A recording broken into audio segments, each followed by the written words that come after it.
ठीक है। ठीक है, तो हम फिर से बोल रहे हैं, नोट बात समझो फिर से।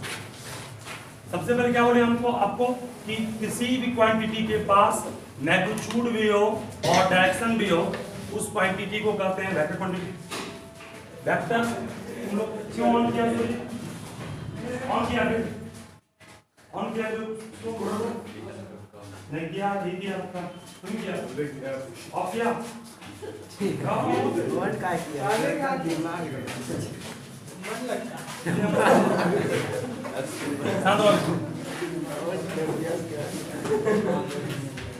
बात नहीं।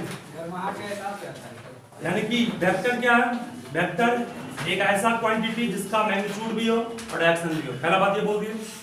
उसके बाद हमने कहा कि अगर किसी वेक्टर को हमने लिखा 2 मीटर ईस्ट, इसका मतलब हुआ 2 मीटर ईस्ट की ओर, 2 आई कैप, मतलब कि आई कैप मतलब क्या होता है, unit vector in positive direction of x axis. ये आपके पास 3 एक्सिस है, एक मान लो एक्स एक्सिस है, एक वाई एक्सिस, एक जेड एक्सिस। एक्स एक्सिस की ओर जब भी बढ़ेंगे, शांत रहोगे, एक्स एक्सिस की ओर जब भी बढ़ेंगे हम लोग, तो उसके लिए हम लोग जिस डायरेक्शन का यूज करते हैं वो क्या होता है, आई कैप। मान लो ये 0 है, ये 1, ये 2, ये 3, ये 4, ये 5, शांत रहोगे। मान लो ये पॉइंट है, कोई पूछेगा ओए वेक्टर को क्या कर सकते हो, कहोगे सर 5 आई कैप, कर सकते हो नहीं कर सकते हो, ये 1 यूनिट, ये 2, ये 3, ये 4, ये 5, इस ओए वेक्टर को कहोगे 5 यूनिट। जब भी पूछेगा what is AO vector, AO vector में क्या ए से ओ, इधर हो गया ना, डायरेक्शन चेंज हो गया ना, डायरेक्शन अपोजिट, तो आपको -5 आई कैप। इसका मैग्नीट्यूड वही है, इसका मैग्नीट्यूड 5 ही है, लेकिन डायरेक्शन क्या माइनस लग गया, चूंकि अपोजिट चुके इसका आंसर। कहीं लिखा हुआ है आपके पास, मान लो यहां पर 0 1 2 3, ये आपका 1 2 3 4 हो गया, मान लो पॉइंट बी है, तो ओबी वेक्टर क्या कहोगे, ओबी वेक्टर को कहोगे 4 जे कैप, कर सकते हो कि नहीं।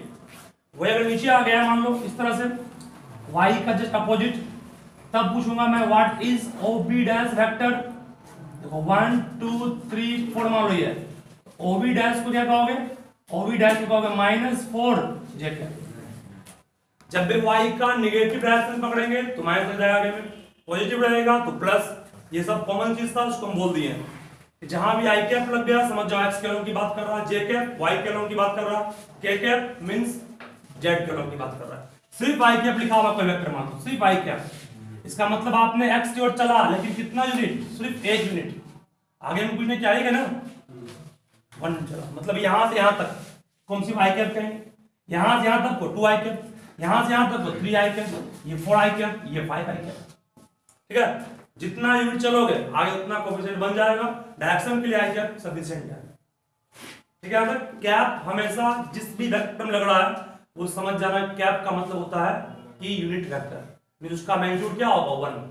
मान लो कहीं पर लिख दिया ए कैप, ए कैप का मतलब समझ जाओगे इसका जो मैग्नीट्यूड होगा कितना होगा 1 होगा। कहीं लिख दिया बी कैप, समझ जाओगे मैग्नीट्यूड कितना होगा 1।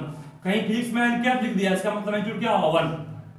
ठीक है, जहां भी कैप लगा समझ जाओ वो रिप्रेजेंट करेगा यूनिट वेक्टर को, मींस उसका मैग्नीट्यूड 1 होगा। Direction I cap J cap के कैप का फिक्स है, लेकिन किसी वेक्टर में अगर ऐसे लिख दिया सिर्फ इस तरह से, क्या इसका मैग्नीट्यूड 1 होगा, बिल्कुल नहीं होगा, हमेशा तो नहीं होगा। लेकिन अगर आई कैप में ऐसे ना लिख करके ऐसे लिख दिया तो ये भी 1 सही है। आई जे के में कैप ना लिख करके इस तरह लिखेगा तो सही है, क्योंकि आई जे और के हमेशा कैप के टर्म में आता है। अगर कैप नहीं यूज किया, सिर्फ इसको यूज किया है, इसका मतलब भी समझना वो क्या है, यूनिट वेक्टर है आई जे के बस। लेकिन सब में नहीं, इन सब में कैप रहेगा तभी वन समझोगे। मतलब कि अगर मान लो दिए हुए हम एक एग्जांपल दे रहे हैं, बहुत अच्छा एग्जांपल समझोगे इसको। मान लो कि एक 2 डायमेंशनल प्लेन है, ये एक्स एक्सिस है वाई एक्सिस है, ये पॉइंट है एक्स वाई प्लेन पर, पॉइंट को P मान लिए, कोऑर्डिनेट्स का मान लो 2 3 है। ठीक है, कोई पूछे what is the position vector of point P, जब भी आपको किसी वेक्टर का पोजीशन वेक्टर का है, पोजीशन वेक्टर किसी वेक्टर का है, किसी भी पॉइंट का अगर पोजीशन वेक्टर का है, पोजीशन वेक्टर को शॉर्ट में लिखते हैं हम PV से, लिखेंगे आगे भी मैथ में। मतलब किसी भी पॉइंट का अगर निकालना हो पोजीशन वेक्टर तो उस पॉइंट को कहां ज्वाइन करना है, ऑरिजिन से, किसी वेक्टर के लिए ज्वाइन किया ऑरिजिन से। ज्वाइन कर दिया से, ज्वाइन कर दिए तो इसका कुछ खास डायरेक्शन होगा ना। ये अभी सिर्फ ज्वाइन किया मैंने, तो ओपी का अब क्या कहेंगे, ओपी को कहोगे सर 2i कैप प्लस कितना 3j कैप। तो उसे प्लस क्यों दिए, तो कहेंगे यहां पर हम कि हमने x की ओर कितना बढ़ा, p पॉइंट तक पहुंचने के लिए x की ओर 2 बढ़ा। देखते हो पढ़े हो फिजिक्स में कंपोनेंट वेक्टर पढ़ते हो, किसी वेक्टर को तोड़ते हैं दो डायरेक्शन में, एक x के लो एक y के लो, x को कितना डिस्प्लेस किया हो, x की ओर 2 डिस्प्लेस किया, y को कितना किया 3 किया, इस नाम क्या हो गया 2i कैप, x की ओर 2 बढ़ा y की ओर 3 बढ़ा। जब भी किसी पॉइंट का लिखना हो पोजीशन वेक्टर तो उस पॉइंट के कोऑर्डिनेट के साथ i cap j cap k cap लगा दोगे प्लस बीच में। मान लो कि ये पॉइंट यहां होता इस क्वाड्रेंट में, तो पॉइंट p को क्या -2 3 का था, तब इसका pv क्या होता -2i कैप प्लस कितना 3j कैप। यहां ज्वाइन करते तो हमेशा जब भी किसी पॉइंट का पोजीशन वेक्टर क्या है तो ऑरिजिन से ज्वाइन करना है, उसको ज्वाइन करने के बाद जो वेक्टर बनेगा उस वेक्टर में कुछ नहीं 2 3 जो कुछ वो रहेगा सिर्फ आगे में उसके पीछे में i कैप j कैप और k कैप लग जाएगा। मान लो कोई पॉइंट 3 डायमेंशन में है, किसी पॉइंट की बात कर रहे हैं, यहां पॉइंट है स्पेस में है, कोई पॉइंट स्पेस में है, मान लो कोऑर्डिनेट्स का 2 1 5 है, और जो ज्वाइन किया इसको ओपी वेक्टर को क्या कहोगे, ओपी को कहोगे 2i कैप प्लस कितना 1j कैप प्लस कितना 5k कैप, बस हो गया इसका आंसर। ठीक है, मतलब किसी भी पॉइंट को ऑरिजिन से ज्वाइन करने के बाद जो वेक्टर मिलता है उस वेक्टर को कहते हैं PV, that means position vector, और उसका मैग्नीट्यूड निकालना। मान लो अब निकालना ओपी का मैग्नीट्यूड, ओपी का मैग्नीट्यूड को दिखाते हैं इस तरह से, ये सिंबल मैग्नीट्यूड का है, क्या पढ़ते हैं इसको, इसको पढ़ते हैं magnitude of vector what OP. इसका मैग्नीट्यूड निकालना है, इसका मैग्नीट्यूड किससे निकलेगा, देखिए सिंपल है, मैग्नीट्यूड मींस ओपी की लंबाई, ओ से गिराएंगे परपेंडिकुलर 90 बनेगा, इसको m मान लिए, ये कितना 2 है, ये कितना है 3, ओपी की लंबाई कितनी होगी under root 2 square plus 3 square means कितना 4 प्लस 9 13 रूट 13 यूनिट, मतलब इसकी लंबाई कितनी होगी 13, लंबाई 13 यूनिट है, रूट 13 है, जबकि पढ़ा x के लॉन्ग 2 यूनिट y के लॉन्ग 3 यूनिट। ठीक है, और इसका कितना मैग्नीट्यूड है रूट 13। ठीक है, यहां तक इसको जनरलाइज करें हम लोग, तो मान लो कि कोई भी पॉइंट दिया आपके पास, ये पॉइंट मान लो कि 3D में है, 3 डायमेंशन मतलब x y z तीनों एक्सिस है। सपोज देयर ये point in 3 dimension x axis y axis and z axis, और एक पॉइंट P है जिसका कोऑर्डिनेट x y z है, ऑरिजिन से ज्वाइन किए तो what is its position vector, तो कहोगे ओपी वेक्टर कोड कर सकते हो क्या xi कैप yj कैप और क्या कहोगे इसको z k कैप, सही है। लेकिन ओपी वेक्टर का मैग्नीट्यूड पूछेंगे तो क्या कहोगे अंडर रूट x के कंपोनेंट का स्क्वायर, y के कंपोनेंट का स्क्वायर और z के कंपोनेंट का स्क्वायर हमेशा। और एक चीज आपके हम दिमाग में रहते हैं कि जो वेक्टर का आप निकाले हैं पोजीशन वेक्टर, उस वेक्टर का i कैप j कैप और k कैप का जो कंपोनेंट है, कंपोनेंट कहते हैं x y z को, यहां पर हम लोग कर सकते हैं component of vector OP is what x, y, z।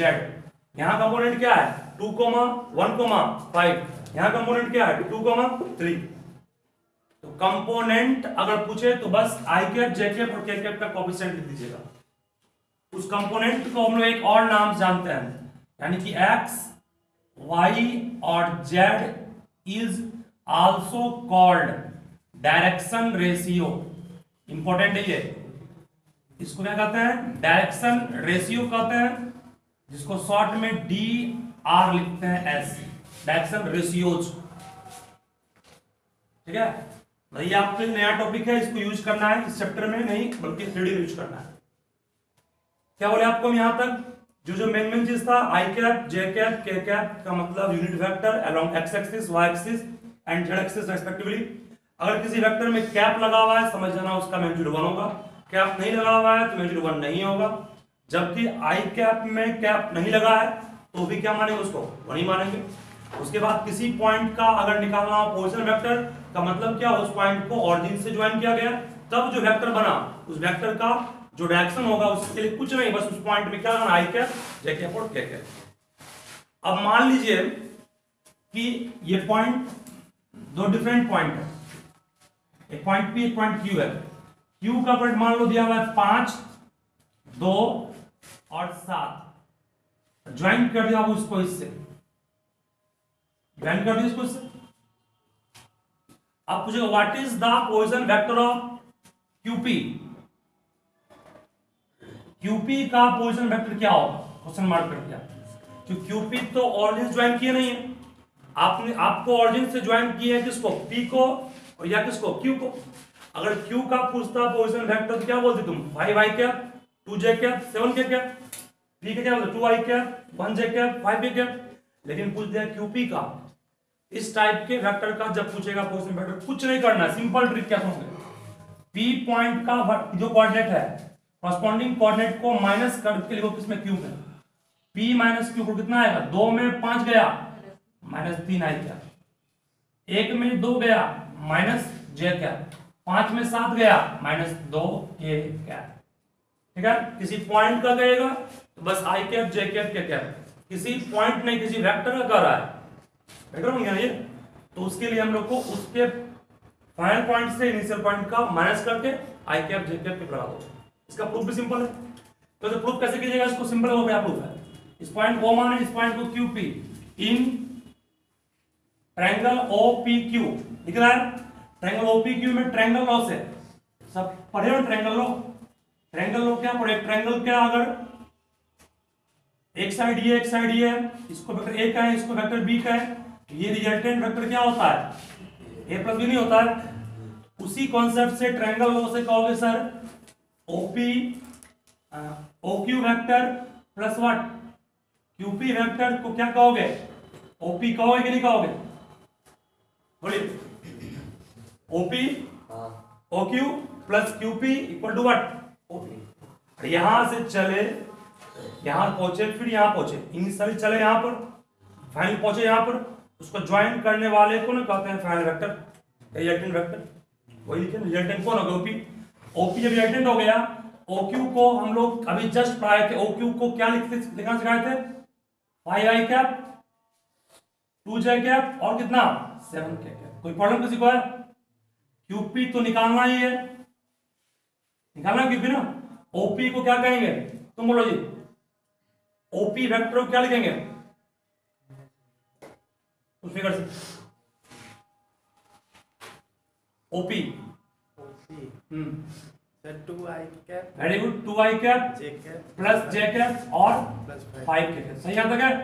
अब इसको निकालना है QP ना आपको, बोलो 2i कैप में कौन माइनस होगा, 5i कैप कितना बचेगा -3, 7j कैप में माइनस होगा कितना बचेगा -j कैप, 5 में 7 गया कितना बचा -2।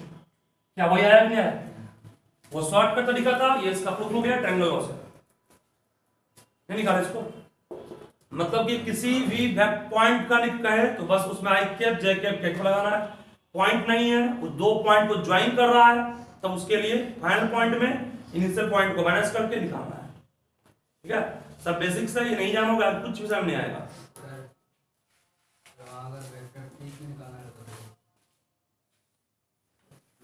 ट्रायंगल लॉ में ये है कि अगर कोई वेक्टर आपके पास 2 पॉइंट दिया हुआ था, मान लो आप कुछ जानते कुछ दिया हुआ नहीं, बस सिर्फ 2 पॉइंट दिया हुआ है, 2 पॉइंट दिया हुआ है, ऑरिजिन से पहले पॉइंट Q को ज्वाइन किए,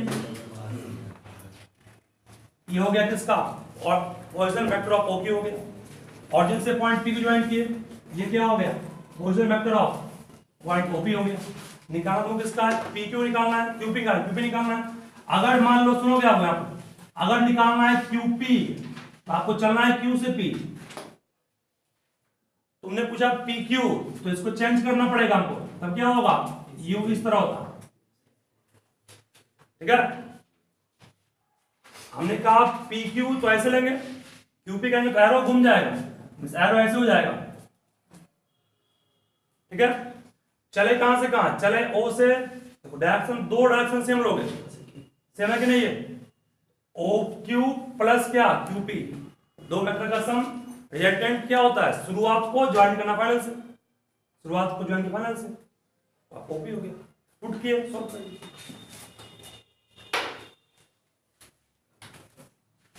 एक उस समय से रिकॉर्ड हो रहा है। देखिए आपको जब भी कहे पोजीशन वेक्टर किसी पॉइंट का, बस पॉइंट के साथ आई कैप जे कैप के लगा दोगे। पोजीशन वेक्टर का लंबाई पूछे, मतलब ये लंबाई कितनी है ये पूछे या ये पूछे, सब लगाना इस फॉर्मूला को, √x² y²। ठीक है, ये हुआ मैग्नीट्यूड लंबाई कितना ओपी का या ओक्यू का, उसके लिए फॉर्मूला यूज करेंगे। लेंथ निकालना है वेक्टर का, लंबाई कितना है, कहां से कहां तक गया, उसका लेंथ क्या है, तो ये यूज करना है। अगर सिर्फ पूछे पोजीशन वेक्टर क्या है, बस उस पॉइंट में आई कैप जे कैप लिखना। ठीक है, याद है भैया। ये डायरेक्शन रेशियो जो बोला आपको, डायरेक्शन कोसाइन, दोनों इसके बाद पढ़ाएंगे आपको हम, वो काफी इंपॉर्टेंट है। उस पर एक ऑब्जेक्टिव क्वेश्चन फिक्स है, एग्जाम में आता है। डायरेक्शन रेशियो सब सीख गए ना, जिस भी पॉइंट का डायरेक्शन रेशियो कहेगा, बस उस पॉइंट उस वेक्टर का जो एक्स वाई जेड होगा उसी को डायरेक्शन रेशियो कहेंगे। मान लो एग्जांपल के रूप में करो, एक वेक्टर मान लो एक दिया हुआ है, अपने मन से लिख दीजिए, ये दिया हुआ है 2i cap 3j cap -7 k cap, तो डायरेक्शन रेशियो क्या इसका होगा, 2 होगा -3 होगा -7 होगा। डायरेक्शन रेशियो को दिखाते हैं किससे, ए से, बी से और सी से, एक्स वाई जेड नहीं, ए बी सी दिखाते हैं, A, B, C। एग्जाम में आया what is the direction ratio of this vector. एक बात और सब जान दो, क्या पढ़ रहा हूं मैं, किसी भी पोजीशन वेक्टर को दिखाते हैं किस सिंबल से, R से, R से दिखाते हैं वेक्टर R, मतलब इसको वेक्टर R कहोगे, R1 कहोगे, ये क्या होगा R2, भले ये OQ है, इसको OQ तुम कह सकते हो ना, अरे OQ को ही कहेंगे क्या हम लोग, R1। पोजीशन वेक्टर को हमेशा R दिखाते हैं, डायरेक्शन रेशियो को small a, small b, small c। ठीक है, याद है ये। उसके बाद एक इंपॉर्टेंट टॉपिक को पढ़ाएंगे, डायरेक्शन कोसाइन। दोनों से ऑब्जेक्टिव क्वेश्चन एक कंफर्म एग्जाम में आएगा। ठीक है, तो आज आगे इतना ही पढ़ेंगे, इतना जितना पढ़ाया उसको घर में अच्छे से कीजिएगा।